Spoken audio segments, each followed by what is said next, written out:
Well, it's really, truly a pleasure to be here. So I spent about 27 years in banking, just a couple of banks. I didn't hop around a lot, and that gave me an opportunity to play a lot of different roles in banking. And what I was able to do over the course of time was sort of narrow down what I really enjoyed doing, and that was working with businesses. Because the passion that you guys have for making your businesses successful is contagious, and it's extraordinarily rewarding to drive through an area and go, that business, I feel like I kind of have a little part of that. I was a little piece of success. I helped them build that building. Well, I mean, I didn't actually build it, but finding financing and kind of putting that puzzle together is kind of what I decided that I really enjoy doing. So after 27 years of banking and pretty much narrowing that down into becoming a business banker, I decided to leave banking and go work for Corp, which is literally, you'll notice that expansion is their middle name, business expansion. So what I wanted to do today was to kind of share some of the insights that I've learned over a quarter of a century about finding financing. And I understand this is the first time you guys have talked about financing, so that's really good because the bar's really low for me. And for that, I thank you tremendously. But it's going to be interesting. Okay, just checking. All right, it is. You're going to like this. It's fun because it is a puzzle. And here's the thing: how many of you have borrowed, have bought a home before? You know, like home mortgage, right? Yeah, pretty much. And how many of you have borrowed from a bank for a business loan? Okay, a lot less hands. And here's the shocker: they are not even close to the same type of a process. And so many of our customers that have gone through banking come in expecting that business application or that business experience of borrowing money is going to be just like a home mortgage. Not at all. And that's what I kind of want to peel back the layers a little bit and maybe just show you a little bit about what's behind that. So I think the first and foremost question becomes, when do you know when you're ready to borrow for business? So let's see if I can do that. And okay, there we go. One of the tools that we have in banking is called, and actually it's open to you guys as well, is called IBIS World. And if I can remember what that stands for, I think it is Industry Business Insights Service. Information. Industry Business Information Services. And it gives tons of information about all sorts of different industries. As a banker, I would go out and I would study that. Well, I would study IBIS World. It gave me all sorts of questions and insights, and then I would go out and I would meet with a business owner so that I knew what kind of questions to ask, because there's so many different ways to make money. So it's one of the things that I would do. But as a business owner, I encourage you to kind of research your own industry. Find out how you compare. There's data that they show you on all sorts of different averages. Find out how you compare and how you stack up against your competitors. And it'll show you where you're strong, and it'll show you where you might need a little improvement. And when you go to get financing, banks are going to look at that, and they're going to ask questions about your numbers. So I looked at this and I said, okay, well, what does it tell me about book manufacturing? I was curious because I've done a lot of lending over the years, lots and lots of different businesses, manufacturing in all sorts of different industries, but book manufacturing, didn't know a lot about it. So I literally copied this. This is not my words in any way. This is literally from IBIS World. I'd be kind of curious to get your take on this. And it just said, okay, well, when I wanted to know the industry outlook, what did it say about what needs to be successful in book manufacturing? And the first thing it said was having marketing expertise. I hate to say I'm going to read this to you, but just so we're all on the same force, you can kind of read through their highly skilled workforce, attractive product presentation, ability to control the total supply on a market. Now, what does that mean? And they basically refer to that in the local market, to have influence on your local market. And then this is the one where I focused in on. Ability to quickly adopt new technology. Why? Because it improves your efficiency, which reduces your labor costs, it improves your product quality, and of course, ultimately, you become much more competitive. So, does that make sense? Does that kind of line up with what you guys would expect? No? Kind of curious. What do you think makes book manufacturing successful? Because I'd be curious. Other than that's not on this list. Anything? All right. These are broad topics, but I'd say, obviously having relationships with publishers, understanding, market demand, keeping track of trends, I guess. Sure. Yeah, and absolutely. Although you could, in a way, say that's sort of marketing expertise, but it does come down to, your points are really well made. It always comes down to relationships for sure as well. So, and I think that's absolutely true. So it's interesting though, because this is kind of how a bank would look at it. This is how financiers would look at it. They're going to look at this and they're going to say, okay, well, how does your business, line up with what this says? So how do you know when you're ready to expand? And these kind of things that I put together isn't necessarily about book manufacturing. It's more about manufacturing as a whole. But the first indication that I've learned is when you start turning away business because you can't meet the demand for it, that's a pretty big indication. Or you don't have enough inventory. Or your quality isn't what it needs to be to meet the market demand. And then skilled labor shortages. Can't find that. So if you can't find the right people, well, maybe automation is one way to go. And then sometimes you're losing bids to the competition.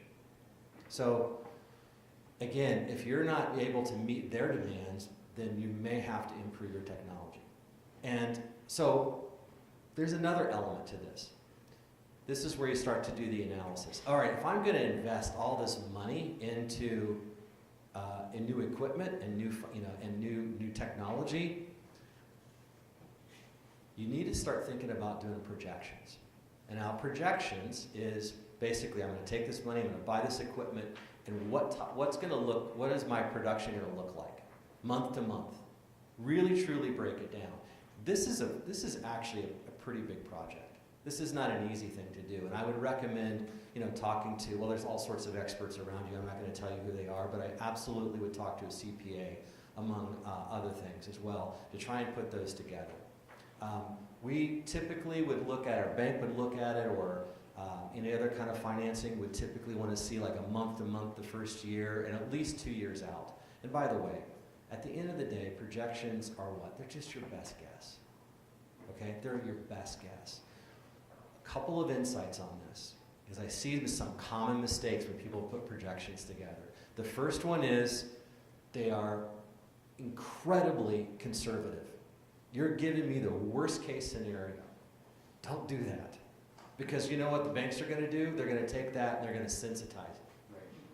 So they just sensitize your worst case scenario. The other thing that they'll do is the exact opposite. Sorry, define that, sensitize. They'll mark it down. So you're going to make 100 units a day, and they're like, oh, come on, I'm going to move more like 85. So they'll probably take those revenues and your profit margins and decrease that anywhere between 10 to 20%. They'll also look at industry averages, and they may look at that and sensitize it to that too. So this is another where if you do a little bit of research into your industry and your projections are way above industry averages, you need to be able to explain why that is. And so that kind of leads me to the other sin, if you would, in projections, which is people are way too optimistic. I'm going to make $5 million more this year. And it's crazy with the kinds of things that we'll see sometimes. So I know it's pretty obvious, but I think what it ultimately comes down to, when you're going to do projections, you're going to do a financial analysis, give us your best guess. That's all it is. It's a guess. 6 months from now or a year from now, probably going to need to do all new projections. Everything's going to be out the window. But at least going in, what a bank is going to want to know is, have you really thought this through? That's so important. And a business plan is part of that. If you've got customers or you've got contractors or vendors or publishing houses that are saying, look, if you had this kind of technology, I would absolutely have given you you would have won the bid. I would have you'd have the contract. Those are the kinds of things that we want to see. Not absolute commitments, because you can't give that, but if you can at least name a few people that or businesses that you think you'll be able to service, that's really helpful to a bank to have that kind of confidence. Cash position is so important. So what every bank and what even like the SBA, we're going to talk about that a little bit, they want to see you get skin in the game. They want to know that you've prepared for this, that you've set reserves aside.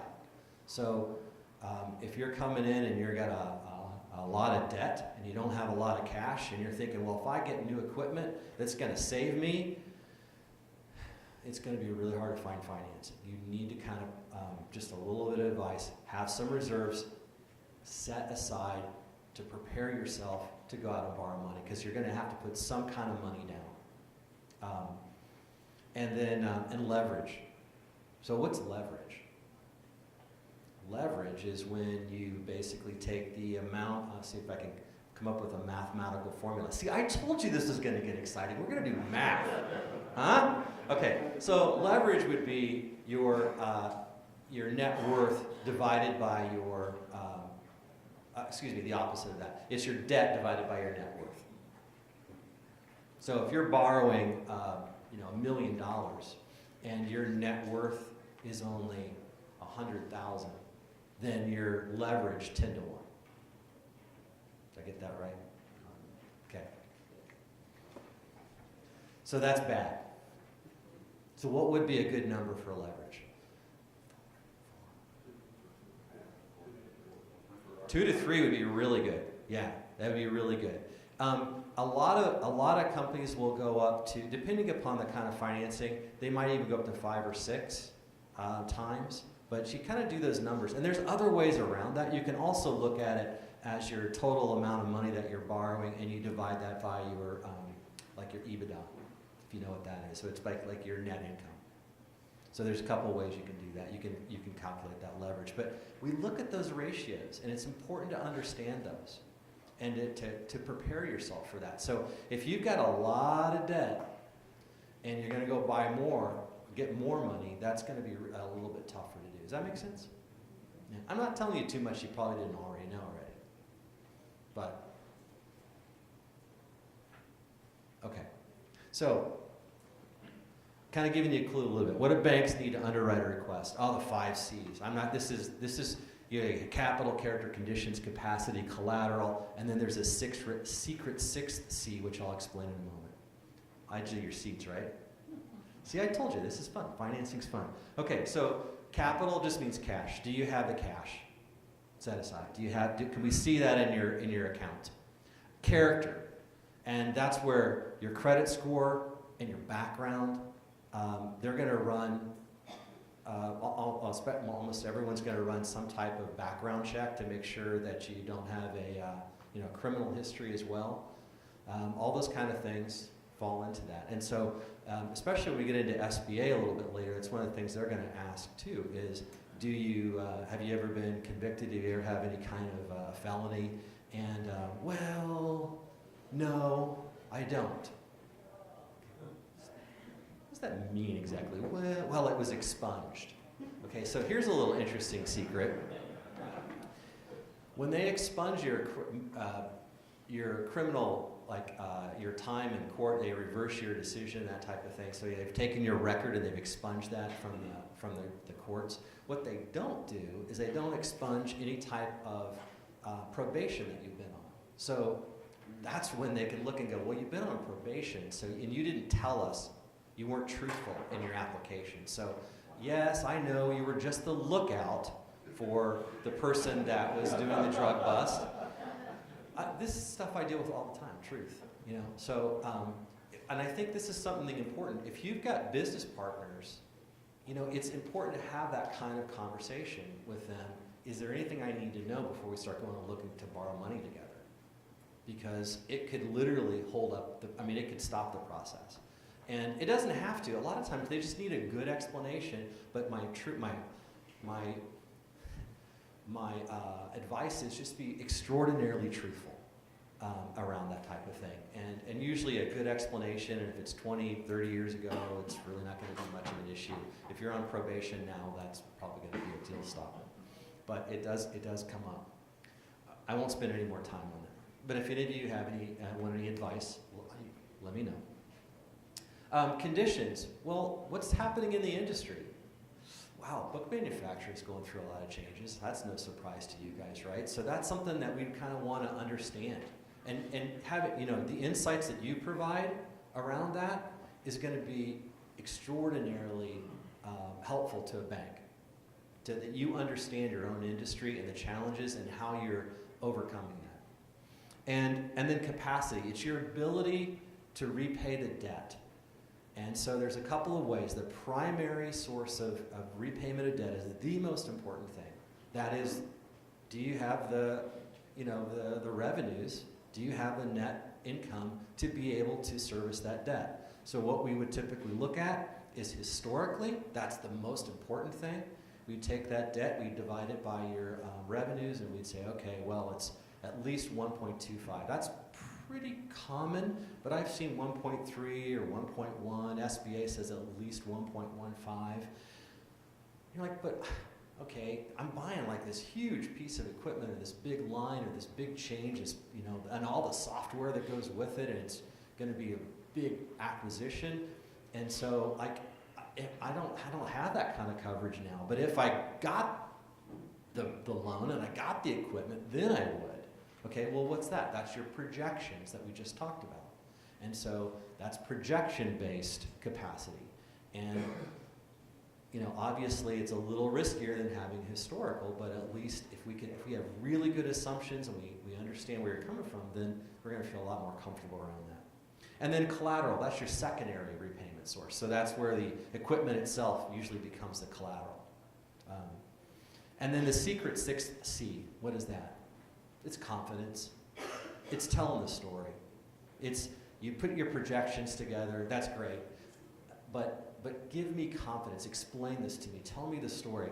Probably the thing that was the hardest thing for me when I became a banker was realizing that collecting your tax returns and your application and collecting your personal financial statement and all, the projections in your business plan, and I would go check, check, check, check, check, and your credit score came in good, check, okay, we're ready to go, right?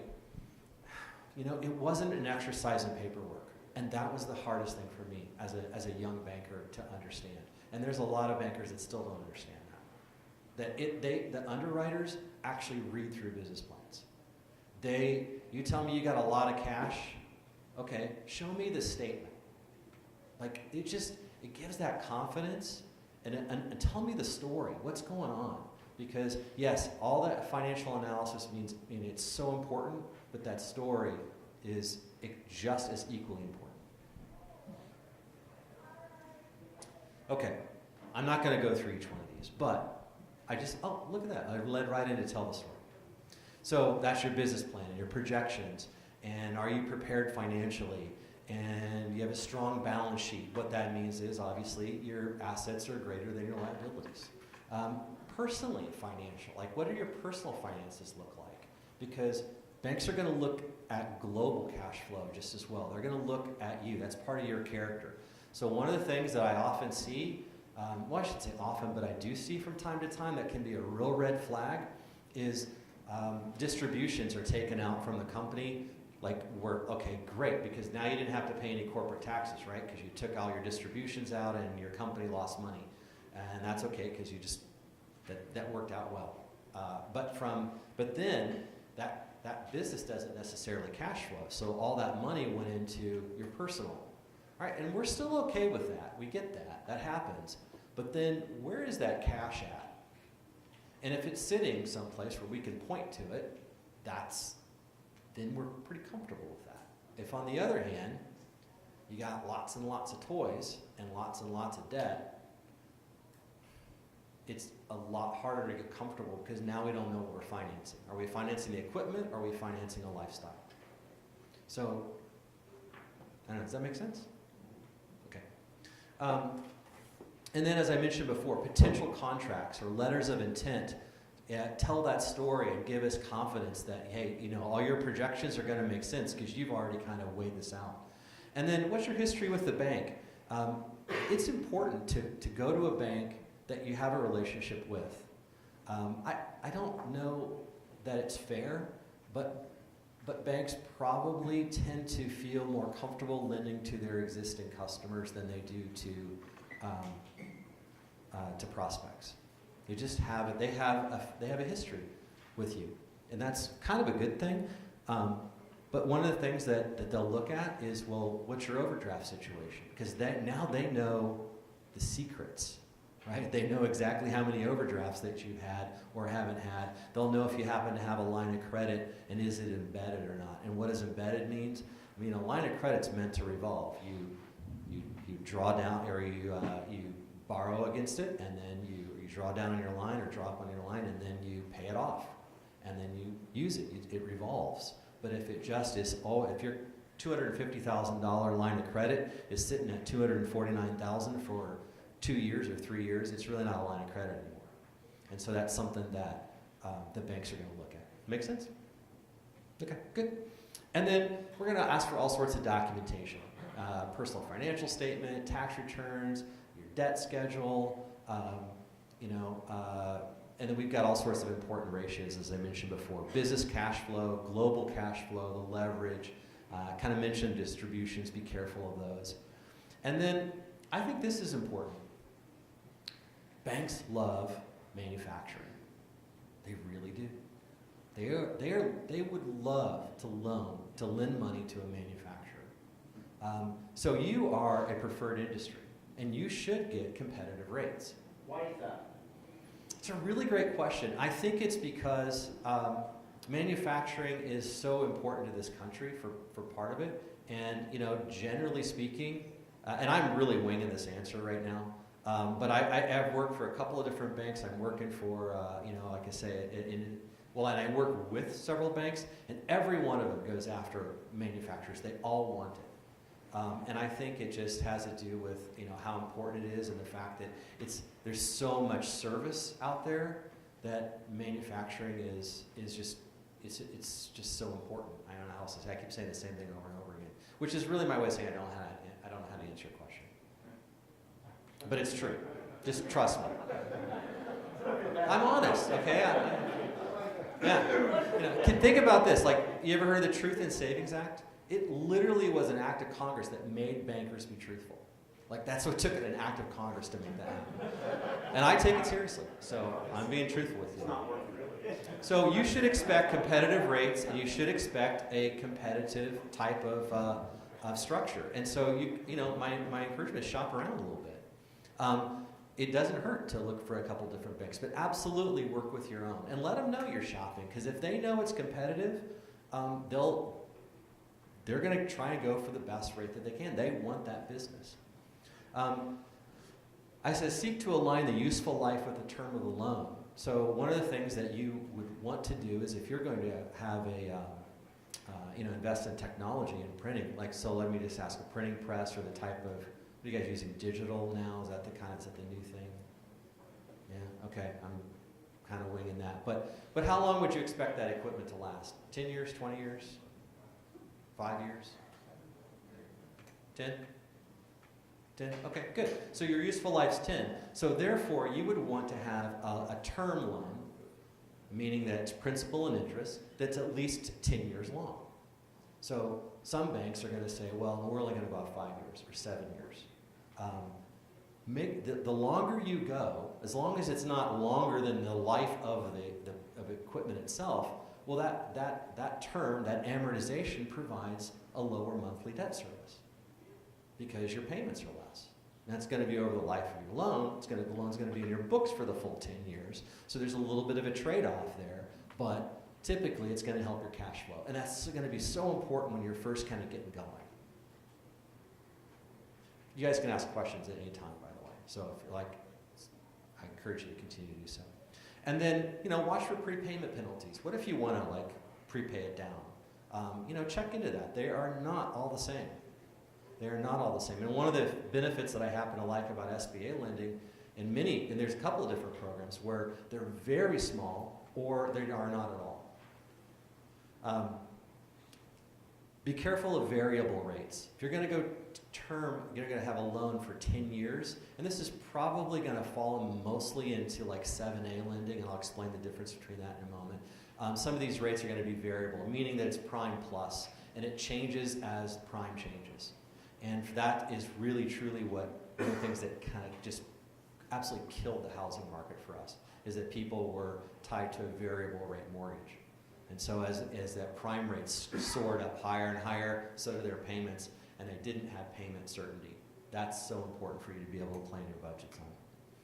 And then, look for additional products and lines that they can offer you and service you. You might need a line of credit. If you're going to borrow, to get a new piece of equipment, you might need a line of credit, or you might need additional capital to hire new people, or just to be able to, to manage your AR while you're waiting for those first payments to come in. And by the way, expect personal guarantees. If you own a company of at least 20% or more, you have at least 20% of that company, then they're going to ask for personal guarantees. There are some exceptions to that depending on how big your business is. So, questions? All right, just quick time. How much? I don't have my watch. I have 20 more. Okay, good. We're doing good. Okay. So I want to talk a little bit about SBA lending and what that means. So Small Business Administration, and if you can't read that, the credit guy is not looking good, and it says, "Let's get him to SBA. It's our last chance." This is a satirical type of cartoon, meaning that this is not true. SBA is not for broken credit. There was a day, like many decades ago, when you basically needed and had to be turned down by a couple of different banks to get an SBA loan, and SBA was referred to as the loan of last resort. That is absolutely not true now. So it is not for bad credit. It's just a different type of structure that banks can go out longer amortization on things. They can use less money down. They can basically, in a way, adapt their lending principles, their lending structures to be more liberal, if you would, with an SBA guarantee.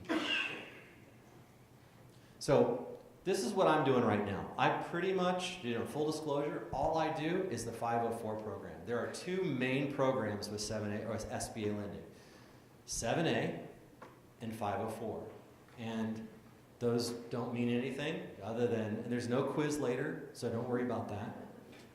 But the 504 is just for fixed assets. It's either for machinery or it's for real estate. And the beauty of this is here's one of the advantage, you basically only need to put 10% down, compared to a conventional loan where you'd have to put 20. So that preserves your capital. The other thing that you can do with a 504 loan is you can roll in all these additional costs. So all these additional expenses. So the installation of that equipment, the additional software, other soft costs that you could, it could be, I'm trying to think here, engineering fees or architectural fees, or even the interest, the interim interest while this is going on, or storage. There's all sorts of different things that could be related to this project that you could add into this. And so you can see it here that you're putting in 10%, and then the bank, there's actually two loans. We partner with the bank. The bank does 50% of the loan. You guys put in 10%. And then a CDC, Certified Development Company, like Corp, and they're all over the country. They're a nonprofit, and they basically secure an SBA loan for the other 40%. And the beauty of that is that for equipment, we would go out to 10 years. For real estate, and if it's a useful life, happens to be longer, like 20, we can go out 20 years as well. Or even now, we can go 25.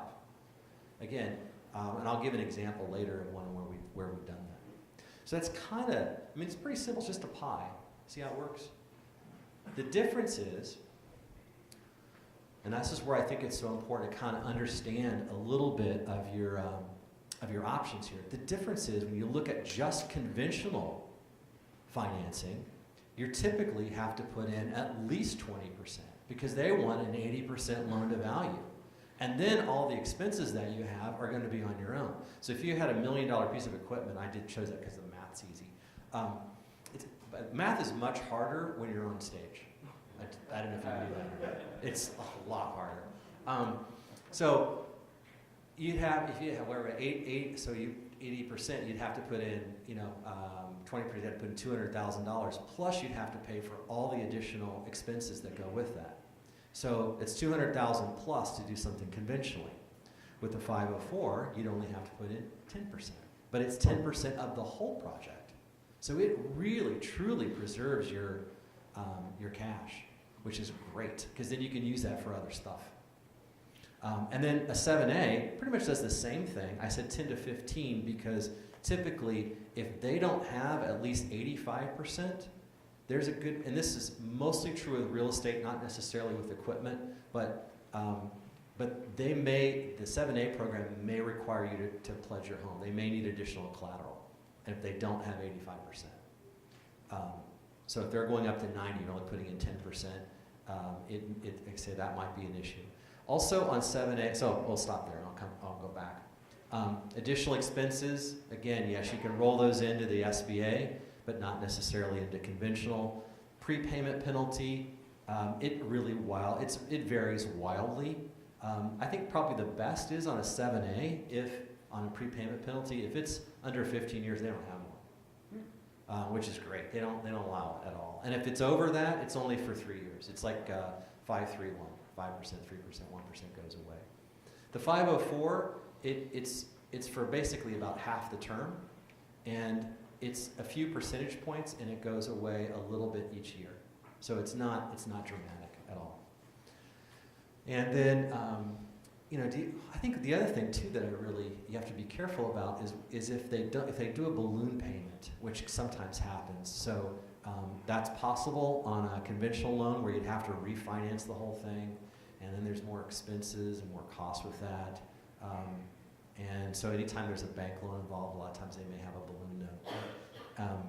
The fees on the 7A are probably what scares people the most. So on a $1 million loan, it's about $35,000 just for the fees alone. And above that, it's going to be 3.75, so 37,500. See, I did the math. This is good. Got it.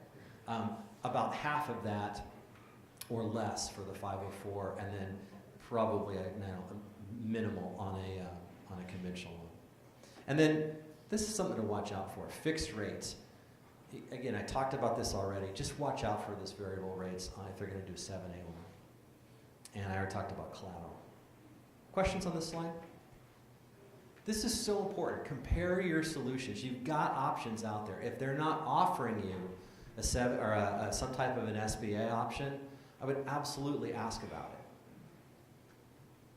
Okay. So here's an example of one that I did.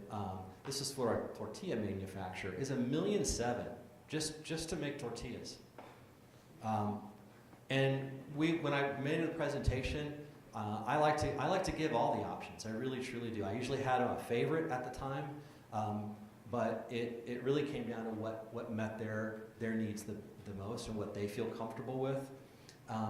And so I think the key is they chose the 504 in this case. And I guess I chose this one because that's where I'm working now, 504 in complete honesty. But I think for equipment and for real estate, I think of the three, the 504 really is a tremendous program. But in this case, they chose capital preservation. They only had to put in $170,000 versus $340,000. By the way, what if you didn't have $340,000? Well, then you'd probably have to do a 7A. So sometimes it's an option. I don't mean 7A, excuse me. You'd have to go SBA. If you don't have that 20% down, it may not be an option for you to go conventionally. You may have to do an SBA loan. And then the other thing that they like is the payment certainty. This was a 20-year term on the equipment, so they got fixed 20 years for the entire term on the 504 portion, and they got a 1020 on the, well actually that's not true. They were initially going to get a 1020 on the bank portion, but meaning that it ballooned after 10 years. They had to refinance that part of it. But the bank actually chose to only do a 10-year term. So they didn't want to do a 20-year amortization. They said, you know what, I don't believe that we're going to, that all these little pieces of this tortilla, equipment's going to last for 20 years. So we're only going to go out 10 years. And it still worked out for the customer, cash flowed, but they got 10 years for part of it, and they got 20 years for the other part of it. It was fixed for the whole time. They cash flowed just fine. It didn't really even bother them. They got a little bit lower rate as a result of that. So, questions on this? Make sense? It was the easiest loan, honestly, I ever did. I closed this in about 5 weeks from the moment I took their application. It was like super easy. Equipment lending is actually pretty nice because you know how we do the appraisal in your invoice? Like there's no appraisal. Unless you're rolling in some, maybe that you're refinancing. You've already paid for it and you want to roll that in. You can do that type of thing too. So, in conclusion, if you don't find the structure you're looking for, keep looking. Because, again, I don't know why, because it's a mystery. I should really get an answer to you on that. It's a great question. From here, by the way, you look like Robert Redford. Anyone ever said that? Yeah. I'm like, yeah. Young Robert Redford. Yeah. So, Robert Redford now. yeah.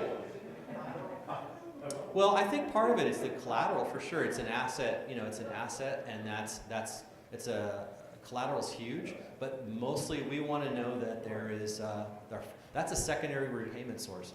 Banks today are not usually collateral-based lenders; they are cash flow lenders. They want to know that primary source is going to be, be that. But I think manufacturing is just such an important industry. So you guys are doing good work, and I love reading. So thank you, by the way. Other questions? Yes. Tell us about that one bad loan that you made and you turned around 2 years later and said, man, I just can't believe I made that loan. My very first one. It's true. A guy came and he wanted to, actually was in, okay, it's a little off topic, but you asked the question. But he wanted to add a second bay to his auto repair shop. And I remember I went to the underwriter. Underwriter says, I don't know. I feel like we should really ask for a lien on the home. And I was brand new. I'm like, oh, we don't need that. That's crazy. This is the best deal ever. And he's like, no, I really think we need to. So the guy says to me, well, okay, no, not a problem. He goes, I'll get my wife to sign. I'm like, it was okay for him to go get his wife to sign. But I wasn't an entirely truthful banker because that little red flag went up. I said, no, I need to witness that. And she did sign it, and I, kind of witnessed it. And he never made a payment on the loan. And I never made a payment on the loan. I went over to go visit about 6 weeks later, trying to figure out what was going on. And he was open, but it was cash only. He wasn't taking credit cards. Something was really going bad, wrong with the thing. We'll kind of find out what he really needed the money for. It wasn't to add a second bay, because that wasn't what was happening at all. He had a gambling problem. And I was just really glad I followed my underwriter's advice. I was really glad that I followed, my instincts and made sure that, that we actually got the home, actually witnessed her signature to it. But it wasn't a pleasant experience, a horrible experience as a banker to think about the fact that someone lost their home, and it wasn't good. Any more upbeat questions? Thanks, Rich. Oh yeah, they were fantastic, and this was such an exciting because it was a mom and pop that when they started in the late '60s, she baked them all day. He was out delivering them and selling all day and night, and here they are, multi-millionaires. A couple of decades later, they just absolutely worked their fingers to the bone. Their kids were involved in it. And in fact, they were identical twins that had big, thick glasses on with hairnets, and they came out to meet with me in the little, because they had to wear all the stuff for food preparation, and it was, it was just sort of comical to me. But Well, it is Taco Tuesday. No, literally the pool bar has like $2 tacos today for those of you who are hungry after. Any other questions? Yeah, Ken. Is there a difference, in your opinion, I know that relational banking is important, between going to am I not on? All right. Is there a difference between larger banks and smaller banks? Absolutely. With this, what is your opinion on that? I think that okay, it's a really great question. So smaller banks can probably has, and again, I make very general statements, okay, but this is my experience. Smaller banks probably have a little bigger credit window. They're able to do things that that a bigger bank may not be willing to do. They might offer more generous terms. They might offer some of the things that we talked about on a set, like the 7A and the 504 loan, and they don't even got to bother with the SBA. So they may only ask 10% down just because they want to, and then you don't have to pay the fee. That sounds really great, except that they also don't. Sometimes they're not there in another year, and then now you're in that bank, and now the bigger bank gobbled them up, and that relationship's gone. There's so much of that that's going on, as I'm sure you know. And then the other thing too is they don't have necessarily the products or services that you also need, the treasury management services that you need. So it's a bit of a trade-off sometimes, and just one I think that you have to kind of decide for yourself what's most important to you. And I think sometimes it's really important to have that relationship. Yes. 1 second, Jim. What's the best way to find out if the local, state, or regional government or whatever agency might have some kind of supported financing for some types of business? What's the best way to find out if there are programs available? So there's a couple of different programs that are the different agencies that every bank, that every state has, and I would probably, it's SBDC, Small Business Development Corporations. They're nonprofits, usually associated with universities, but they're also, but not always. And you could just literally Google that and look that up and find an organization that will be able to help you. By the way, they can help you do projections. They can help you do business plans. They help small business get started, but they are also a tremendous resource for maybe business attorneys or CPAs or any types of additional programs like that, because it will vary wildly from state to state. That's where I would begin. Another one would be the Economic Development Corporation. Thank you. In your county, city, or state. Anybody else? All right. Well, thank you very much, Greg. Thank you. It's a pleasure.